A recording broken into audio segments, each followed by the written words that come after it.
Pode ir.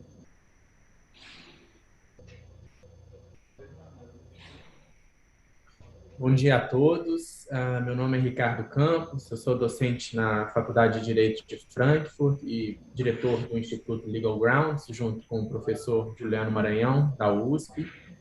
É para a gente uma grande honra debater um tema hoje no Brasil tão evidente e tão urgente de ser debatido, com pessoas tão grandes especialistas do cenário nacional, com o doutor Arthur Sabat, da MPD, é uma grande honra tê-lo aqui conosco, a Marta Schuh, que é uma grande, uma das principais especialistas no Brasil, que acompanha muito o trabalho há um tempo, e a Bianca, que é a nossa coordenadora geral, também do Instituto, e a Amanda, que é uma pesquisadora muito aguerrida nossa, que trabalhou muito nesse tema da segurança cibernética, que hoje a gente está lançando um guia educativo sobre segurança cibernética, no momento que o Brasil passa por vários incidentes importantes. Então, falar rapidamente aqui,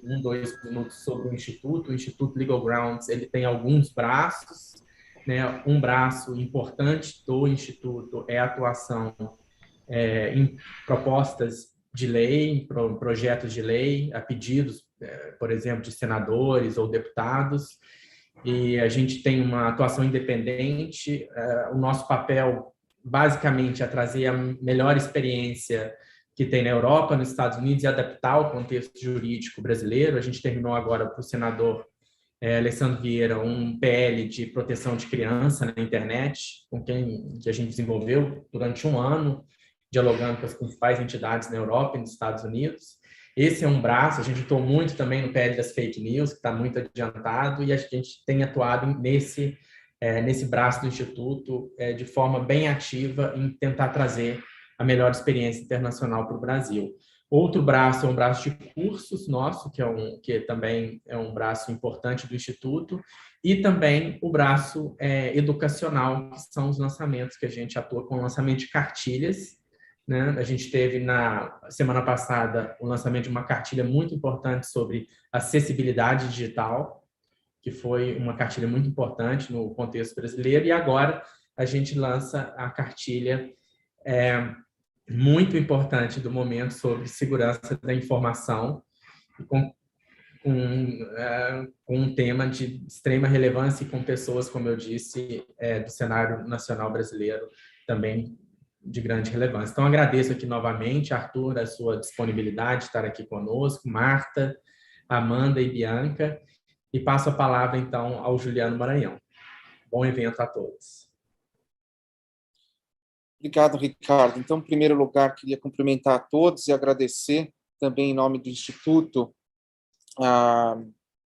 ao doutor Arthur Sabá, à doutora Marta Schuh, por aceitar nosso convite e enriquecer esse nosso evento. Cumprimentar também as pesquisadoras Bianca Molicone e Amanda Smith, que têm atuado em particular nesse tema sobre segurança da informação com muito brilho.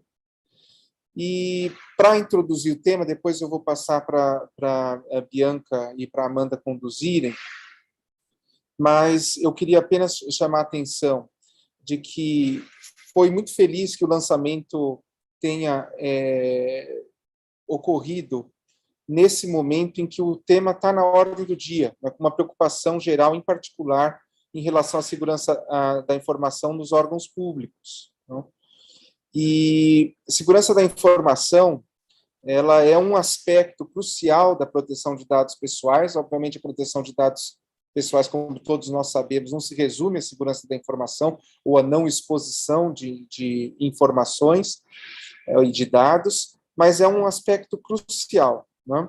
E quando nós falamos em segurança de informação, nós falamos em sistemas, e isso é importante, e é o que está abordado, a perspectiva que nós usamos na nossa cartilha, que chama atenção para o fato de que segurança da informação não se limita aos aspectos técnicos, à tecnologia ou dos equipamentos que são empregados, porque eles são empregados e são manipulados por pessoas. Então, nós falamos em segurança de informação e desses temas sociotécnicos, que envolvem pessoas e tecnologia. Daí a importância de se adotar as melhores práticas, tanto do ponto de vista do estado da arte, da tecnologia, quanto também do treinamento e gestão das pessoas que estão envolvidas. Então, nós procuramos usar essa abordagem na nossa cartilha, que foi desenvolvida com muito sucesso, principalmente pela Amanda, que está aqui, né, sob a coordenação dos diretores, mas está um trabalho muito bem feito com essa perspectiva em particular. Então, eu passo agora a palavra para Bianca, para algumas palavras iniciais, para nós, então, iniciarmos as exposições. Bom dia a todos. É um prazer estar aqui com vocês, como bem disse o Juliano, no momento em que a segurança da informação está aí no centro, né, de todas as atenções. Nós precisamos realmente ter, não só com o advento da Lei de Proteção de Dados, mas os cyberataques já vinham ocorrendo há muito tempo no mundo e se intensificaram muito com a pandemia, e por isso nós trouxemos esses dois convidados super especiais, o Dr. Arthur Sabat, que é diretor do Conselho Diretor da ANPD, e tem uma longa experiência, inclusive, em questões de guerra eletrônica, guerra cibernética, já vem atuando no governo nessas funções há muito tempo, e hoje está à frente como diretor da ANPD, e a doutora Marta Chu também, que tem uma experiência imensa na parte de cibersegurança, e que é diretora da Marche. Começando, como a gente falou bastante aqui, por um lado, a gente tem visto nessa segurança da informação no centro das atenções, e por outro lado, a cada dia a gente vê ocorrência aí de novos ataques a sistemas de empresas e de governos em todo o mundo. Aqui no Brasil, inclusive, na última sexta-feira, os sistemas do nosso Ministério da Saúde ficaram fora do ar, e ontem tivemos notícias de que teria havido um novo ataque cibernético. A gente tem percebido também uma modificação daqueles ataques que inicialmente eram ataques de DDoS, né, ataques de negativa de serviço, para ataques de ransomware, com sequestro de dados, com exigências de resgate, principalmente após o advento das leis gerais de proteção de dados no mundo inteiro. Então, eu queria abrir com uma pergunta para vocês, para o Arthur, para a Marta e para a Amanda. Qual seria o papel tanto das empresas quanto da nossa autoridade de proteção de dados e dos próprios titulares para nós termos um ambiente digital mais seguro? Bom dia a todos e a todas. Bianca, eu vou pedir licença aos nossos convidados aqui, tomar a liberdade de falar primeiro, justamente em deferência a vocês, em respeito a vocês, que têm um conhecimento técnico enorme, e estamos muito honrados de tê-los aqui nesse debate. Eu vou iniciar minha fala só contando um pouquinho de como que veio essa proposta, essa ideia de criar um guia que fosse focado no dia a dia, em medidas práticas que as pessoas, sejam na sua vida particular ou dentro da sua empresa, podem adotar para prevenir problemas, para prevenir incidentes. E como isso aconteceu? Eu estava conversando com um colega que não é advogado, ele trabalha na área da saúde, em uma empresa bem grande, e na empresa dele eles fizeram um treinamento de conscientização sobre segurança da informação, sobre o que fazer, o que não fazer de jeito nenhum, e nesse treinamento eles falaram, olha, concluindo o treinamento, a gente vai mandar um e-mail para todos vocês com um link, e não é para clicar nesse link, combinado? Falaram explicitamente, o e-mail vai ser assim, assim, assim, a gente vai enviar para vocês depois, não cliquem, não é para clicar, é phishing. 85% dos funcionários clicaram no link, depois ainda de ter sido feito o treinamento. Então, são essas coisas que me chamaram muito a atenção, de que, às vezes, são pequenas atitudes, pequenas atenções que a gente pode ter no dia a dia, que previnem que, primeiro, em relação aos hackers, reduzem as oportunidades que eles têm de conseguir de ter uma invasão bem-sucedida, e também reduzem as chances da gente cometer algum erro e, por livre e espontânea vontade, enviar uma coisa para alguém que não devia, divulgar alguma coisa que era sigilosa. Então, voltou a obra no meu andar de cima, é uma ótima oportunidade para eu passar a palavra para os convidados, agradecer muito ao Juliano, à Bianca e ao Ricardo pela introdução, e mais uma vez dizer que é uma honra estar aqui com vocês, Arthur e Marta. Muito obrigada, bom dia. Arthur, não sei se você quer começar, mas acho que no âmbito que a... Doutora Marta, por favor, fica à vontade. Bom dia, pessoal, uma honra estar aqui, parabéns aí pela iniciativa de estruturar essa cartilha, realmente extremamente importante e relevante para o momento atual que vivenciamos. E o que eu posso contribuir, Amanda, dentro desse sentido, é que, especialmente aqui no âmbito que eu atuo, eu realmente atuo muito à frente das empresas. E eu tenho visto mais do que nunca, né, no decorrer dessa evolução, tem 6 anos que eu atuo frente a riscos cibernéticos explicitamente, né, com transferência disso, e a evolução tem sido muito rápida dos impactos que estão sendo sentidos pelas organizações. Não só dentro do sentido que a Bianca comentou em relação às questões de sequestro de informações pessoais que cabem a nós, indivíduos, os impactos, mas também dentro da própria operação das organizações. Então, esse risco hoje, ele não está mais concentrado só dentro da esfera técnica da área de tecnologia. Ele tem que ser visto realmente como uma preocupação da organização como um todo, né? Então, incentivado, empoderado, assim dizendo, pelas lideranças, para que seja tratado de forma estratégica, assim como são tratados outros riscos dentro das organizações. Hoje a gente tem uma responsabilidade social frente às informações que temos, né, dos indivíduos em relação a dados, empresas, né, do setor financeiro, especialmente hoje a gente sabe que dinheiro é um número na tela, que consequentemente isso põe em risco o patrimônio, né, e das pessoas dentro do quesito saúde, tendo uma exposição em relação às informações privadas desse indivíduo que podem atribuir aí uma responsabilização e até um dano moral. Então, as empresas e as pessoas precisam se conscientizar em relação a isso e tomar medidas cabíveis, investimentos em relação a isso. A gente tem percebido aqui na March, especialmente, que a gente avalia, né, esse público corporativo, que ainda que tenhamos aí, doutora Arthur, que você representa a NPD, uma lei vigente de proteção de dados, há uma restrição grandiosa em investimentos em cibersegurança, ainda é visto como um custo e não como um benefício para a organização, né? Então, a gente precisa começar a trocar esse mindset em relação de que investir em elementos de cibersegurança, ele traz, sim, tanto um ganho operacional quanto um ganho de reputação para a organização, pois temos hoje um impacto negativo a essas organizações diante de um incidente, né? A gente viu aí uma empresa no setor público que perdeu um grande valor em relação ao seu faturamento, quase 9% foi publicado aí nos jornais em relação a isso. Então, o impacto vem acontecendo. Vou passar a palavra para o Arthur aí contribuir um pouquinho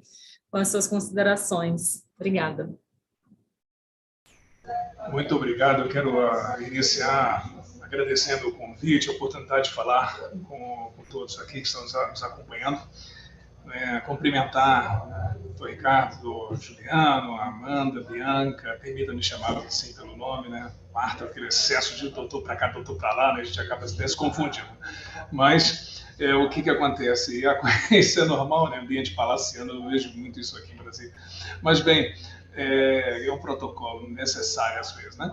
Mas, bem, eu queria também iniciar aos moldes do que fez a Marta, né? Elogiando e saudando a iniciativa do Legal Grounds no sentido, né, de produzir essa cartilha. Essa iniciativa é muito salutar no momento em que nós vivemos uma curva, eu diria, ascendente, né, hiperbólica ascendente na área da criminalização cibernética. Há bem pouco tempo nós tínhamos que as preocupações cibernéticas eram mais afetas ao nosso local de trabalho, porque era lá em que concentrávamos a maior parte das nossas iniciativas. Só que a nossa vida se tornou digital, né? Ela é digital hoje, né? Então, e essa dependência dos meios tecnológicos que nós vivenciamos hoje, ela tende a crescer muito rapidamente. Então, nossa vida migrou para o ambiente digital, para o espaço cibernético. Então, o espaço cibernético se tornou um aliado poderoso na busca vamos dizer assim, na obtenção de serviços, na obtenção de produtos. e acabou que nós hoje ficamos vulneráveis, porque a tecnologia avança muito rápido, as medidas de segurança não acompanham, as leis muito menos, né? Então acabou que houve um descompasso, né? E esse descompasso, ele, muito embora com o advento da Lei Geral de Proteção de Dados Pessoais haja uma nova pressão no sentido, um novo impulso no sentido de se aperfeiçoarem essas medidas de segurança, porque é impossível se falar em proteção de dados pessoais sem falar em segurança da informação, sem falar em segurança cibernética, e tanto é que a própria lei reservou um capítulo 7, né? Um capítulo só para medida de segurança. Agora, é impossível viver sem isso. É impossível se construir uma proteção de dados eficaz sem as medidas adequadas de segurança da informação e de segurança cibernética, que é o carro-chefe, né? Vamos chamar assim. O nosso problema não claro, existem problemas de recursos financeiros, de alocação dos recursos adequados, humanos também, técnicos, mas eu acredito que o nosso problema principal seja cultural, né? Nós temos um problema, e esse problema de cultura, de baixa cultura de segurança da informação, se reflete na primeira dantesca, eu diria que é a consequência, né? A primeira consequência disso, danosa, é a baixa priorização que se dá à segurança da informação e à segurança cibernética, seja no âmbito do poder público, aí eu falo dos 3 poderes das esferas, com iniciativas diferenciadas, né, em diferentes níveis de compliance, de maturidade, mas também no setor produtivo. É claro que quem tem mais a perder se preocupa mais, quem tem menos a perder se preocupa menos, e infelizmente isso é uma cultura latina, é difícil fugir disso, mas de qualquer forma, nosso problema é cultural. E a baixa cultura leva a baixa priorização. E nós estamos vendo, isso que nós estamos vendo agora é fruto, para concluir, né, era fruto de décadas de leniência que tivemos com a nossa segurança, com a segurança de nossos dados, com a segurança dos nossos negócios. E aí estamos experimentando, né? Mergulhamos de cabeça nesse grande pote de mel da tecnologia, usufruímos, nos lambuzamos e demos muito pouca atenção para a nossa segurança. E agora está aí. Agora é remediar isso de algum jeito. E, né, estamos fazendo cada um de per si. Mas a NPD não pode fazer nada sozinha ela não pode, ela vai fazer regras, leis, mas maturidade não é assim, cultura não é assim. Cultura precisa de um esforço conjunto, como nação. Por isso que é tão importante essa iniciativa tão abordada, né, pela Amanda e pela Bianca. Muito obrigado. Excelente, Arthur. Como a Marta falou também, esse risco, para além dos dados pessoais, hoje é um risco que pode paralisar as operações e até o país, né? Quando a gente pensa naquela ocorrência que houve em maio, salvo engano, nos Estados Unidos, com uma das maiores redes de gasoduto americanas, o governo dos Estados Unidos declarou, inclusive, estado de emergência em algumas regiões por conta desse ataque cibernético que paralisou ali o fluxo de combustível. Então, é uma questão que realmente está na super pauta, e muitas vezes o que a gente ouve quando estamos implementando, né, adequações de LGPD, empresas, etc., é também uma falta de cultura em segurança da informação e uma ausência de profissionais especializados também. Então, essa carência de profissionais que tenham aquele foco em segurança tem sido um grande problema das organizações. E aproveitando esse gancho, a ANPD ela lançou recentemente um guia de segurança da informação para os agentes de tratamento de pequeno porte. Nesse guia se recomenda que todos esses, né, que agentes de todos os portes, inclusive os de pequeno porte, elaborem uma política de segurança da informação. Qual seria a importância dessa política e o que um agente de pequeno porte pode ter em termos de segurança da informação que seja eficaz e caiba no orçamento? Eu queria ouvir primeiro da Marta, que é a head de Cyber Insurance da March Brasil, o que ela acha que seria adequado para agentes de pequeno porte. Depois o Arthur comentar um pouco. Obrigada, Bianca. Bom, a gente sabe que as empresas de pequeno porte não possuem os mesmos recursos que as grandes organizações. Na sexta agora, inclusive, passada, eu estive num evento voltado para, né, as PMEs justamente tratando desse tema. Muitas delas dependem de fornecedores, as quais providenciam, então, né, os serviços tanto de TI quanto armazenamento e tudo mais. Uma das boas ações a serem tomadas, de boas medidas para a prevenção de algum tipo de impacto, é analisar se aquele fornecedor possui, então, né, as necessidades que regem, especialmente a Lei, né, Geral de Proteção de Dados, em relação à responsabilidade solidária que se tem em relação a esse risco, mas também sobre o impacto que a empresa possa haver ter. Então, consequentemente, esse seria uma das boas práticas iniciais a serem adotadas, porque, obviamente, uma pequena empresa não tem todas essas medidas. Outras ações a serem tomadas é educar, né? Então, a gente está falando aqui, a Amanda mencionou da questão do usuário, né? Fizeram um treinamento aí numa organização de maior porte e teve, consequentemente, já uma falha aí de 85% dos usuários. Então, estando próximo, então, ao corpo de trabalho de todas as pessoas aí, fazer o sentido de educação cibernética numa linguagem que as empresas, as pessoas possam associar isso à sua vida. Hoje a gente vê diversas pessoas sendo vítimas, né, de golpes de phishing pelo celular, pelas suas contas pessoais. Então, associar essa questão do impacto que tem para a vida da pessoa física, também para a organização. Acho que essa é uma medida a ser adotada e adequada pelas pequenas organizações. E uma dica que eu vou dar aqui, e talvez vocês não conheçam ainda, mas é uma ONG. Há uma instituição que chama Global Cyber Alliance, tá? Que é mantida por diversas organizações globais e foi fundada aí pelo governo americano, juntamente com a Metropolitan Police de Londres. Eles têm várias ferramentas gratuitas para pequenas empresas. Tá? Então, desde selo de demarque, algumas ferramentas, algumas políticas de boas práticas a serem implementadas, entrar no site lá e baixar gratuitamente essas ferramentas que geralmente têm um custo para serem, né, então, adquiridas por pequenas organizações, e elas estão sendo feitas através de um sponsor, de uma contribuição de grandes organizações que querem erradicar o risco cibernético e sabem, né, que uma pequena organização não tem esse recurso para adquirir as mesmas ferramentas. Então, entrar na Global Cyber Alliance e buscar essas ferramentas de forma gratuita. Então, uma dica aí para todos.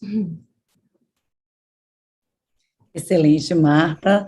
Arthur, se você pudesse comentar um pouco o que a NPD entende que seria exigido, né, de uma pequena empresa em termos de segurança da informação, tipo cópia de segurança, uso de antivírus, coisas mais práticas que pudessem orientar um pouco essas empresas que vêm enfrentando grande preocupação e essa questão orçamentária não sabe muito bem onde se situar. Excelente, Bianca, muito obrigado. Muito excelente também a abordagem da Marta, né? Eu encontrei a Marta nesse evento, se não me engano, né? Eu estava lá, né? Eu falei assim, nossa, ela fala muito bem, né? Fiquei assim impressionado. aquela inveja bíblica, né? Mas inveja dela, porque fala muito bem. Parabéns. Mas o que acontece? Nós concebemos, aí nós conversamos com algumas autoridades de dados europeias, né? E nós concebemos um guia que a concepção foi baseada em requisitos mínimos. Foi como se fosse para esses agentes de tratamento de pequeno porte, porque não são só as pequenas e microempresas, né? Nós temos ali entes despersonalizados, temos entidades sem fins lucrativos, né? E que também eles podem ser assambarcados, englobados por essa norma que vai sair, eu acredito, até 31 de dezembro, se Deus quiser, der tudo certo, né?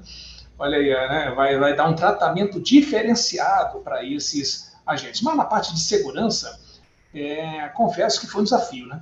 Porque você também não pode flexibilizar a segurança a ponto de prejudicar também os dados dos titulares e também você também não pode colocar sobre os ombros dessas organizações, como disse a Marta, né, peso tão grande que sobre na parte de segurança um nível de compliance que inviabilize o próprio negócio dela, que a faça desviar recursos da sua atividade fim para a compliance com segurança ou com a própria legislação de proteção de dados. Então, vamos dizer assim, a arte está nesse equilíbrio, né? Então, por isso que nós elaboramos, antes dessa própria norma como resolução, né, nós elaboramos aquele guia, conversando com várias autoridades, como eu disse, europeias, e nós julgamos que seria interessante que não estabelecêssemos uma metodologia, porque metodologia e padrões, estándares, existem muitos, né, no mundo aí, né? E aí nós não quisemos fazer assim, mas nós quisemos colocar requisitos mínimos, essenciais, de segurança da informação e de segurança cibernética, que seriam como se fosse um sarrafo de salto em altura, né? Então, o que acontece? Vai ter gente que vai passar, vai ter gente que vai ficar no limite ali, mas vai passar, né? E vai ter gente que vai ter que se esforçar para passar, não vai ter jeito, né? Então, você coloca requisitos mínimos, né, que são esses que a Bianca citou, né, Bianca, ali, antivírus, né, backup, né, controle de acesso, né, alguns controles físicos, né, controles técnicos, alguns até do ponto de vista de medidas administrativas, aí, elaboração de política de segurança, né, e esse tipo de coisa. Programas, inclusive, de proteção de dados e governança, né, que, inclusive, já há uma concepção de que esses programas incluam todas essas políticas, né, no seu bojo, né, acredito que é algo que elas podem fazer e não vão, assim, claro, não vai chegar ao nível de uma empresa de grande porte, mas eles podem fazer como requisitos mínimos ou essenciais. Quando eu estava no Gabinete de Segurança Institucional, já trabalhávamos assim, né? Então, são requisitos mínimos de segurança da informação. Menos daquilo ali fica difícil, você vulnerabiliza. Agora, mais, pode ficar à vontade, né, passar. Agora, existem aqueles requisitos mínimos ou essenciais de segurança da informação. Porque, né, é sonho achar que, né, todo mundo vai fazer tudo do 100%. Não, nós estamos vendo aí, né, agora esses ataques que estão acontecendo, né, os próprios órgãos de governo, que já existem instruções normativas, normas complementares, decreto, né? E mesmo assim o pessoal vacila, quer dizer, aí você tem que chamar, o que está acontecendo? Ah, não, porque tal, não sei o que foi. Quer dizer, já é difícil, né? Com todo um arcabouço normativo consolidado, mas imagina quem não tem isso, né? Quer dizer, aí quem está chegando agora nesse meio. Quer dizer, como são as startups, por exemplo, chegando agora, você tem que realmente encontrar o equilíbrio. Acredito que seja nesse sentido. Bianca e Amanda, até gostaria de pegar um gancho, que eu achei muito interessante na fala do Dr. Arthur Sabá, em que ele usou um termo que para mim é chave, que é a cultura, né? Como atingir esse nível de profundidade no sentido de alterar a cultura, né? Então, eu queria perguntar para ambos, tanto para a Marta quanto para o Arthur, como alcançar esse nível de adequação e de compliance com relação à segurança da informação de proteção de dados, seja no âmbito corporativo, que não se limite a um treinamento de do's and don'ts, mas que efetivamente implante na forma de pensar a capacidade, inclusive a intuição das pessoas que estão envolvidas, quando algo pode ser problemático ou não, tendo em vista a segurança da informação e proteção de dados. No âmbito público, aí existe um desafio adicional, acho que o papel da NPD também é importante. Existem algumas competências da NPD que apontam para um advocacy institucional no âmbito do poder público sobre proteção de dados, como, por exemplo, promover ações de cooperação com autoridades, ou solicitar informações, até mesmo solicitar informações de órgãos do poder público para emissão de pareceres mais técnicos, para orientação de práticas, né? Então, eu queria que vocês falassem um pouco sobre quais são os meios para, no âmbito privado, pergunto para a Marta, e no âmbito público, para o doutor Arthur, como atingir esse nível de adequação que significa modificar culturalmente aqueles envolvidos como uma forma de introdução das melhores práticas organizacionais. Juliano, acho que um dos principais desafios que todas as empresas têm, seja, né, dentro de uma esfera de uma mudança cultural para a questão de proteção de dados ou de qualquer comportamento, qualquer necessidade que venha ter uma necessidade de uma mudança cultural é um grande desafio. Mas eu acho que cibersegurança é uma questão que não foi nunca associada, né, anteriormente como algo necessário. A internet, assim, lá nos primórdios, quando a gente começou a acessar, era algo para diversão. A gente não teve uma educação digital em relação, né, aos perigos, os impactos que essa digitalização poderia trazer para a nossa vida no cotidiano. E aqui a gente procura realmente associar isso, porque é só dessa maneira que aquele usuário que não está vivenciando no seu dia a dia, né, as ameaças à tecnologia, então os técnicos de tecnologia, as áreas que têm uma questão regulatória em razão disso, então estou pegando daquele funcionário que está lá na camada mais baixa, que está utilizando o computador para a realização das suas atividades, ou enfim, no lado pessoal para compra pessoal, comunicação, é associar o que isso pode impactar em relação à sua vida, ao seu cotidiano, porque senão ele não vai se conscientizar. Então, a gente tem mostrado dessa maneira aqui, promovendo workshops com as mais diversas organizações, e fica aí o convite para quem precisar. A gente tem maneiras, mecanismos de demonstrar os impactos que as redes sociais trazem, você divulgar informações tanto no teu lado corporativo quanto na tua vida pessoal. Então, assim, eu acho que é associar esse elemento. Eu convido a todos a refletirem, né, nesse sentido das ameaças de como a gente se comporta na rua, porque hoje a internet nada mais é que uma grande avenida, né? Então, tudo acontece ali e você não vai sair distribuindo informações publicamente sobre a tua vida pessoal na rua. Por que você faria isso em relação, né, na internet? Você distribui aqueles que convêm ao seu círculo social. Então, é dentro dessa maneira que a gente precisa conscientizar. É um trabalho árduo, contínuo, e ele tem que ser feito, né, não uma vez por ano, um processo de conscientização, porque o usuário vai fazer o ticking box lá e, né, esquecer em relação a isso. Pílulas de conscientização, demonstrar como isso se comporta no cotidiano, associar a vida da pessoa no dia a dia, porque senão a empresa não vai conseguir fazer essa mudança cultural. E é um grande desafio que todo mundo está passando nesse momento, porque a gente evoluiu muito rapidamente na dependência digital. Então, precisa ser algo feito de forma contínua para que haja essa mudança. Doutora, vou passar para você. Muito obrigado. Excelente. E a minha colocação vai nesse sentido também. O que nós temos dito, né, tanto para empresas públicas como para organizações, instituições privadas. Primeiro, adotem regras. Como essas regras vão ser estabelecidas pelos órgãos, você vai ser em programa, política, aí é outra coisa, né? Mas adotem regras, internalizem essas regras, irradiem da alta cúpula para baixo essas regras, né, de segurança da informação, de proteção de dados pessoais, segurança cibernética. Isso tem que partir da cúpula, porque senão é muito difícil, né? Aquele negócio do exemplo, palavra convence, exemplo arrasta, isso é sagrado, não tem como, né? Isso aí é experimentado já em combate, né? O que acontece?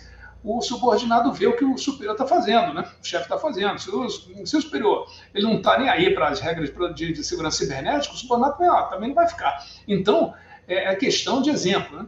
E adoção de regras. E a segundo, né, isso que a doutora Marta muito bem pontuou, que são pílulas por meio de campanhas periódicas, intensivas de conscientização, de sensibilização, porque isso se isso for feito e for exercido por meio de regras, por meio de campanhas de interna corporis das organizações, né, cada uma de per si, fizeram essas campanhas de adotar esses recursos de sensibilização, de conscientização, com certeza que isso vai formando a cultura, isso tem que ser do DNA da organização, mas isso não é de uma hora para outra. Isso tem que ser construído, isso é um esforço, né, em que você troca espaço por tempo. Né? Você sabe que os ataques cibernéticos estão vindo aí, mas você tem também que conscientizar todos, porque, né, aquela organização ela vai ser mais forte, como se costuma dizer, né, quanto mais fraco for aquele elo. Né? Então, naquela corrente. Então, você tem que, né, ir sensibilizando, e com o passar do tempo essa cultura vai sendo consolidada, vai sendo consolidada como parte realmente efetiva daquela instituição pública ou privada, né? Então, não basta só regra, porque regra só tem que haver aquele exercício da regra e a outorgação daquela relevância, a outorga da relevância pela própria alta administração. Acredito que seja por aí. Muito obrigado. Maravilha, Arthur. Amanda, você queria comentar? Então, É um comentário bem breve a respeito de toda essa questão de cultura e de mudança de cultura, porque essas questões estão se fazendo mais presentes aqui no Brasil, agora com a internet, com principalmente a democratização, né, do uso da internet, e é um desafio realmente muito grande, porque a gente não só tem a dificuldade de criar uma cultura de segurança da informação, como também no Brasil a gente não tem, tradicionalmente, uma cultura de privacidade. Então, a gente se inspira em muitas normas, até a própria LGPD tem uma certa inspiração nas normas da União Europeia, e formada por países que foram muito marcados, por exemplo, pela Segunda Guerra, em que os dados das pessoas eram utilizados para fins de perseguição pelos regimes totalitários. Então, se criou uma cultura de privacidade do que é público e do que não deve ser público muito diferente da que a gente tem aqui no Brasil. E isso, eu tenho um colega advogado que sempre menciona como exemplo o Google Street View, que é aquele carro que passa e vai fazendo a imagem das casas para você, né? Poder consultar lá no mapa. E se você entra na Alemanha, mais de 50%, bem mais de 50%, na verdade, das casas são borradas, porque as pessoas optam por não deixar aparecer sua fachada lá, enfim. E aqui no Brasil, quando vai passar o carro do Google Street View, o pessoal posta no Twitter para ir lá e aparecer e tentar aparecer na frente e ficar lá no Google. Então, mais do que só a cultura da segurança da informação, que aí era esse um propósito do guia, né, oferecer uma ferramenta para as pessoas, ok, mas o que eu faço agora, como que eu faço, né, também tem essa questão da cultura da privacidade, e é algo que é muito particular para nós brasileiros, então a gente precisa encontrar esse equilíbrio muito delicado que o Arthur estava falando. maravilha, Amanda. Super importante esse ponto que o Juliano levantou e vocês comentaram. Realmente a cultura é algo extremamente difícil de ser construído, né? Quem trabalha em grandes organizações há muitos anos, muito antes da LGPD, você já viu uma preocupação imensa com segurança da informação, com ethical standards, com termos de confidencialidade e sigilo, né, que eram assinados. Então, e com essa criação da cultura de uma TI, de uma área de segurança muito próxima dos colaboradores, porque no dia a dia estão ali dando dicas, estão testando, estão fazendo testes de phishing, coisas assim mais lúdicas, para que as pessoas se integrem, porque essa construção realmente o mais complicado, é necessário esse investimento contínuo, e muitas vezes você tem política de segurança, você tem normas, você tem procedimentos, e que em grande parte não são aplicados, né? Então, eu acho que há um papel imenso das empresas, não apenas em conscientizar os seus colaboradores, mas também na conscientização dos consumidores, dos usuários, dos titulares do lado de fora também, do que fazer para se protegerem. E há aí um papel preponderante nessa educação digital, tanto da NPD, e também da cobrança da NPD das empresas, que também eduquem aí os seus titulares, como dos órgãos de defesa do consumidor, dos setores regulados. A gente vê o Bacen tem uma iniciativa muito legal com aquele site com o Registrato, né, que você pode ali consultar se existem fraudes no seu nome, se existem contas bancárias, investimentos feitos no seu nome. Então, esse tipo de iniciativa também que alerta os titulares, eu acho que é muito importante na defesa das nossas informações. E realmente o que a gente vê nas organizações ainda, principalmente nas pequenas, são coisas básicas, como compartilhamento de contas, compartilhamento de senhas entre funcionários.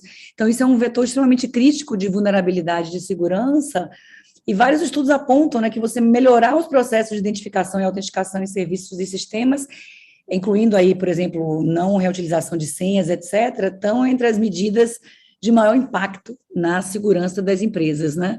Essa questão do viés aí da irretratabilidade, de você saber quem fez e conseguir ter uma rastreabilidade, seguir o log ali é algo muito importante que a gente ainda não vê nas organizações como algo preponderante, em especial nas pequenas. Então, acho que é um caminho aí muito longo a ser percorrido.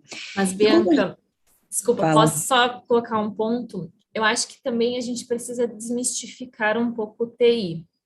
Tá? Acho que tem também um papel de responsabilidade dentro das esferas técnicas em relação a isso, que parece que o TI é algo que ninguém compreende, né? Uma linguagem técnica que ninguém consegue associar aquilo ao seu dia a dia.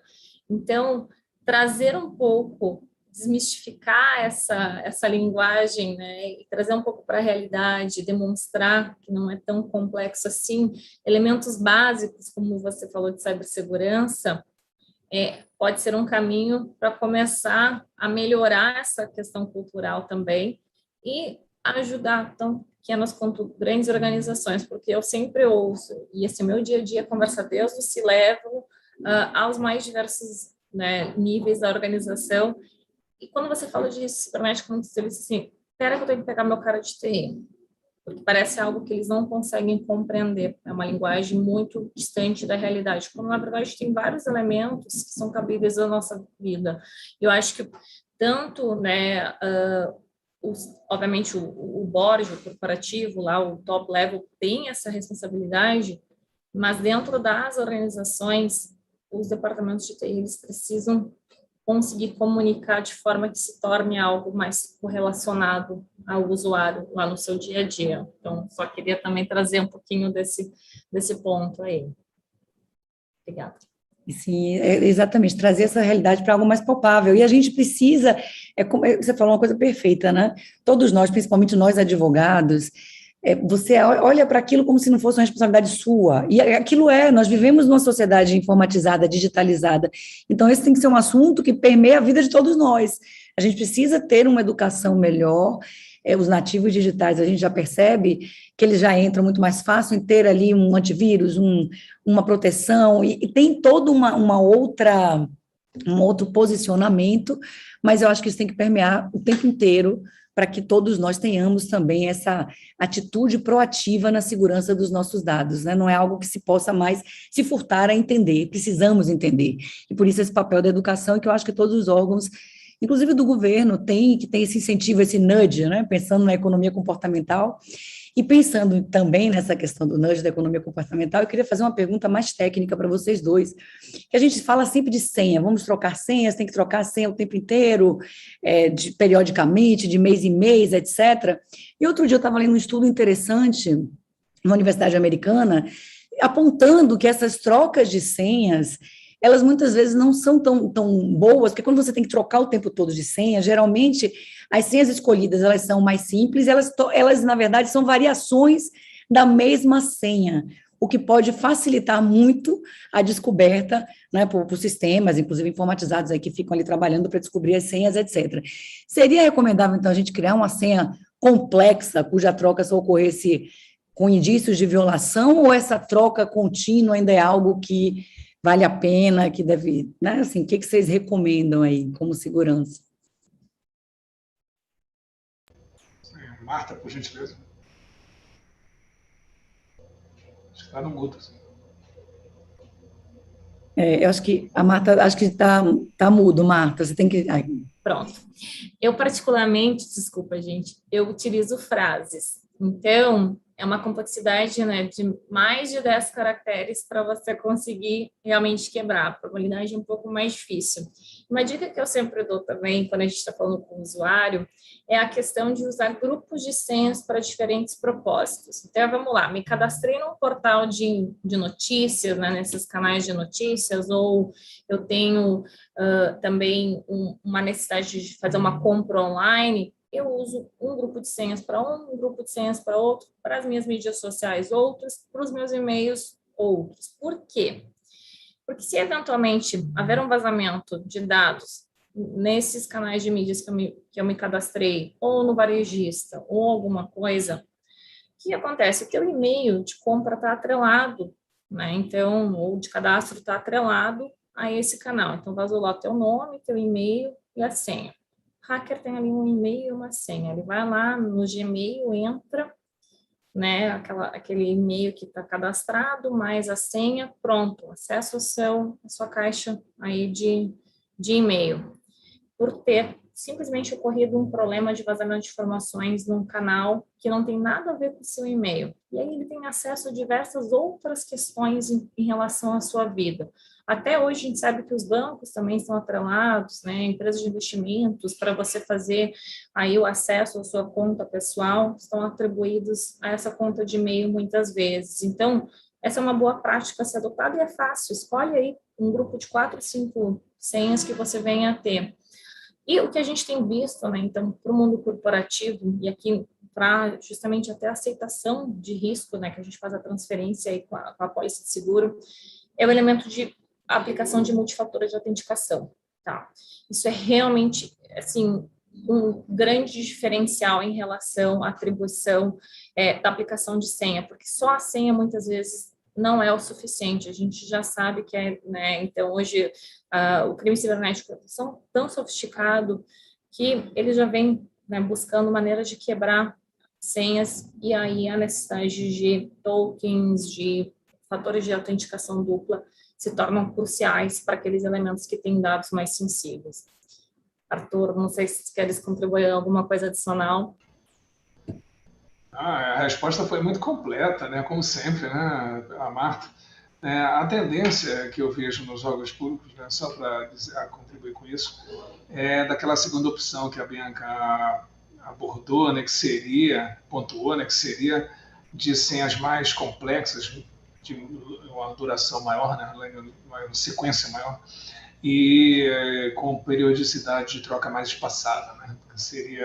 Seria assim, exatamente porque foi verificado que trocar com frequência maior em curto espaço de tempo, né, isso levaria o pessoal a perder assim, aquela vontade de pensar numa senha, uma senha decente. O cara acaba colocando qualquer coisa ali só para, né?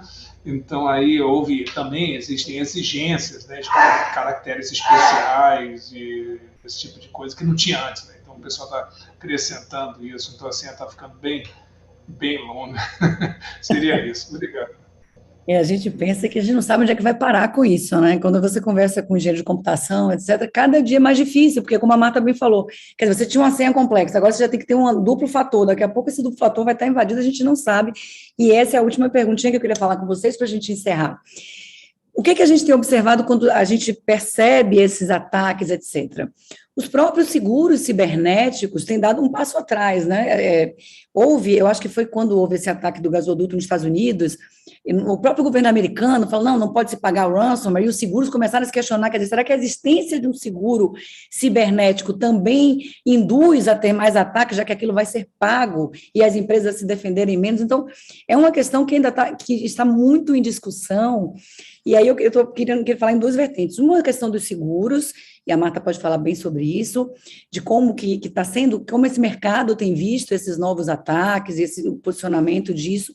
E uma outra questão que vem surgindo entre os juristas também, e aí, assim, é uma questão aberta que a gente ainda vai discutir por muitos anos, essa questão da responsabilidade dos agentes, porque a LGPD, ela é isenta de responsabilidade quando você prova que não tem nenhuma culpa, não podia ter evitado aquilo de forma alguma.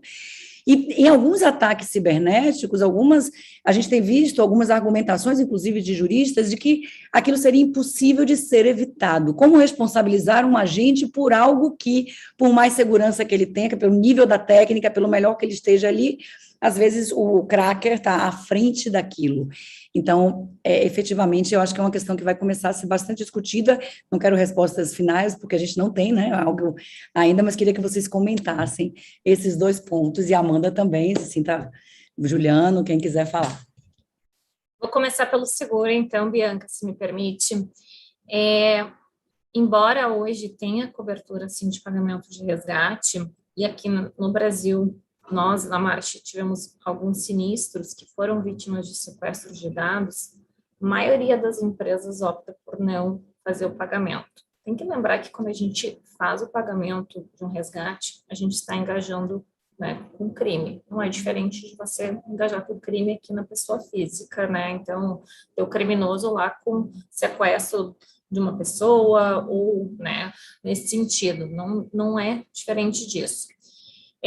As seguradoras têm hoje ofertado ainda essa cobertura, não há nem nos Estados Unidos ainda uma proibição em relação à oferta disso, mas como que o mercado segurador se comporta quando uma empresa decide pagar, então, esse resgate através da sua pólice de seguro? A seguradora não vai fazer o pagamento diretamente, primeiramente.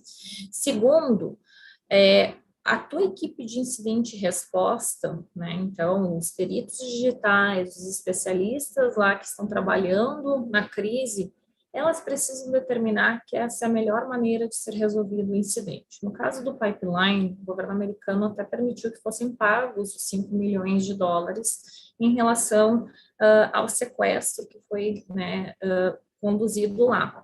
Contudo, toda essa ação de pagamento foi orquestrada pelo FBI.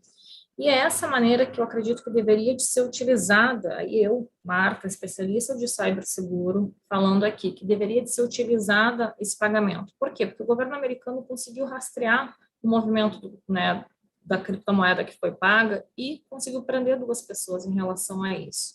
Então, quando a gente tem esse tipo de ação e aí trabalhar, né, em conjunto com as autoridades, para que quando seja utilizado esse recurso que realmente vai salvar a empresa ou vai ser a melhor maneira de tratar, né, do incidente, para que não haja, né, um impacto absoluto à sociedade, como estava acontecendo no Colonial Pipeline, mas que se trabalhe em conjunto com as autoridades, não seja uma ação fria tomada pela organização. E no âmbito de seguro não pode ser feito isso, tá? Então, nenhuma seguradora vai indenizar se o cliente realmente decidir lá, pronto, paguei, tive uma ameaça aqui, bloquearam meu sistema, estão me exigindo. Seguradora nenhuma vai reembolsar o segurado em relação a isso. Precisa ser realmente algo bem estruturado, algo bem detalhado de ações antes disso ser, né, feito e conduzido. Então, primeiro ponto, acho que passei aí para vocês em relação ao seguro. Em relação a essa questão, né, de que temos aí uma evolução, uma não definição da culpa, ou de se poderia ter tido, né, melhores ações pela empresa a um incidente, eu acho que cabe a gente analisar não só, assim, desculpa, tem muita empresa fazendo, né, o compliance de papel, então a LGPD determina que tenha isso, isso, isso, isso. Mas realmente está implementado da maneira coerente ou é um compliance de papel? Então, assim, aqui a gente analisa, por exemplo, a maturidade das empresas em relação aos seus processos, né, que cabem à cibersegurança, não só no elemento da esfera de dados, mas para melhor nível de proteção e adequação da organização. Então, talvez a gente precise analisar dentro da jurisprudência como isso está adequado, se realmente cabiam ações, se houve investimentos condizentes, ou ele simplesmente colocou alguns processos que cabiam, né, o que a lei ali determina e não tomou realmente medidas cabíveis que poderiam ter sido realizadas pela organização, mas que a lei não está colocando, porque é evolutivo, né, o risco, as ameaças e também as medidas de mitigação, e aí todo ano teria que estar fazendo emenda na lei, né, então, em relação a isso, mas que poderiam ser analisados com base em maturidade também. Então, acho que essa é uma maneira, né, que futuramente poderia ser idealizada aí para avaliar se há realmente a melhor medida tomada para se evitar um incidente de impacto. Passo a palavra aos meus colegas. Arthur. Muito obrigado, Marta. Obrigado, Bianca. De fato, o artigo 43, né? Ele fala isso, né? Que a doutora Bianca muito bem pontuou, né? Que os agentes de tratamento, controlador e operador, somente ou só não serão responsabilizados quando provarem.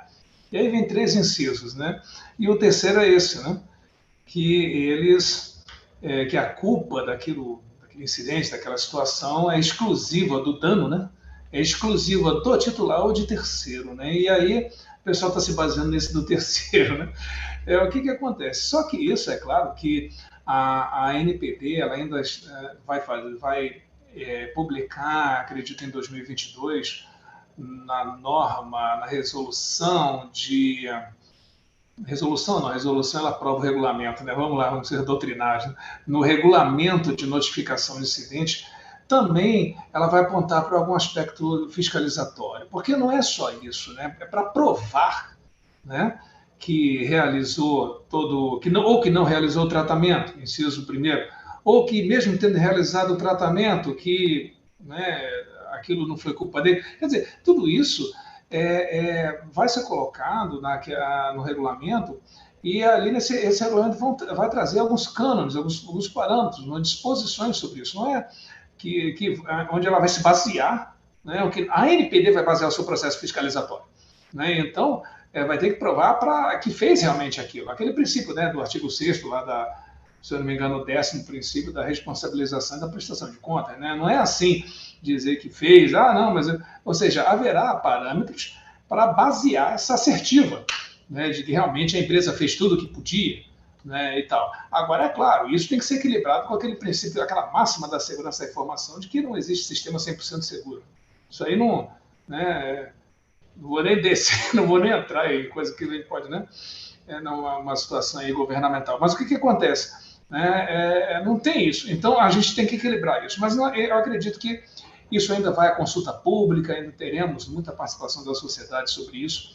Né? Acredito que em 2022 a gente deve resolver essa parte também. Muito obrigado.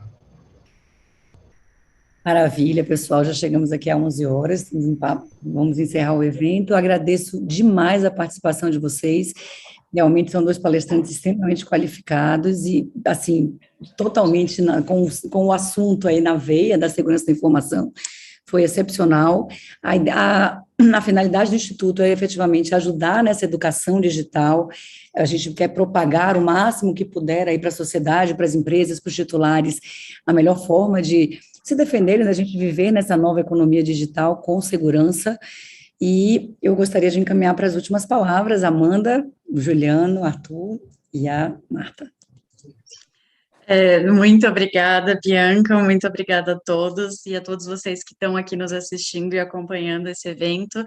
De fato, não existe um sistema 100% seguro, mas os sistemas estão ficando cada vez mais seguros, existem ferramentas que nós podemos e devemos utilizar para nos proteger.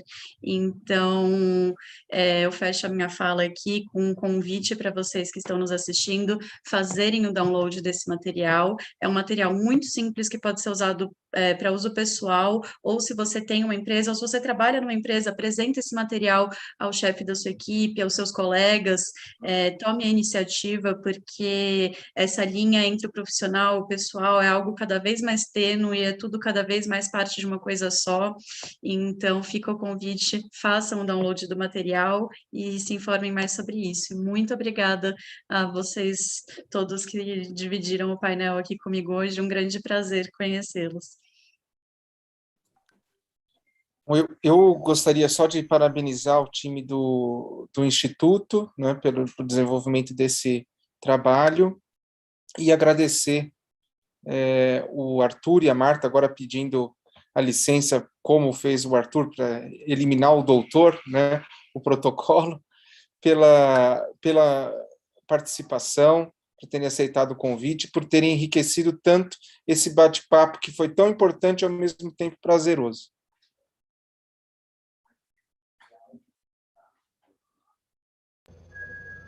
Obrigado. Quem é? Sou eu? Geralmente é quem pergunta. Eu só tenho a agradecer, né, e louvar mais uma vez o Legal Grounds Instituto pelo lançamento dessa cartilha estranha que demonstra essa necessidade dessa convergência entre público e privado, né, essa convergência de esforços, porque nós temos atuado durante muito tempo como país, atuado naquela em Y, né, nessa atuação em Y, que é muito ruim, que é essa atuação dicotomizada entre os esforços do poder público e os esforços do setor privado, e nós temos que buscar uma convergência para termos um projeto de nação. Né? Acredito que eu fecho com essa abordagem meio geopolítica, mas é interessante, porque nós temos que somar esforços. São muitas mentes, muitos conhecimentos. Eu estou aqui, eu aprendi muito hoje, viu, com todos aqui. Todos e todas. Agradeço muito, muito obrigado e colocamos a NPD à disposição de todos. Parabéns. Voltem sempre, por favor. Preciosíssimo ter contato diretamente com a NPD aqui. Muito obrigada, pessoal. Um ótimo A dia. doutora Marta também, as últimas palavras da Marta.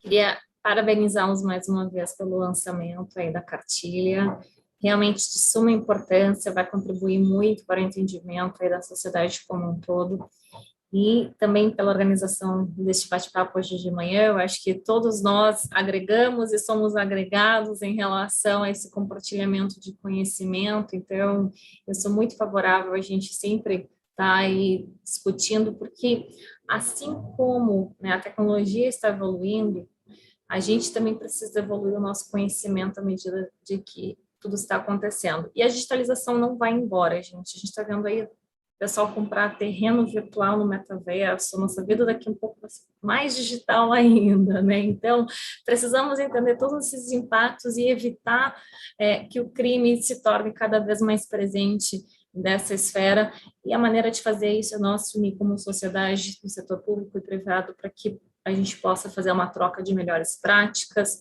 e nos unir para que isso seja implementado e conscientizado a todos, né? Porque a nossa vida vai evoluir para essa esfera digital. Então, agradecê-los, aproveitar para desejar um ótimo final de ano para todos, e 2022 a gente sabe que vem mais novidades nesse universo. Obrigada. Maravilha, virá sim, esperamos contar com vocês novamente para outros eventos ainda mais aprofundados sobre segurança da informação. Vamos seguir juntos nessa jornada. Aproveito para informar que o nosso guia já está disponível no site do Instituto Legal Grounds para download gratuito. Muito obrigado, um ótimo final de ano, um ótimo Natal e um 2022 maravilhoso e seguro para todos nós. Muito obrigado.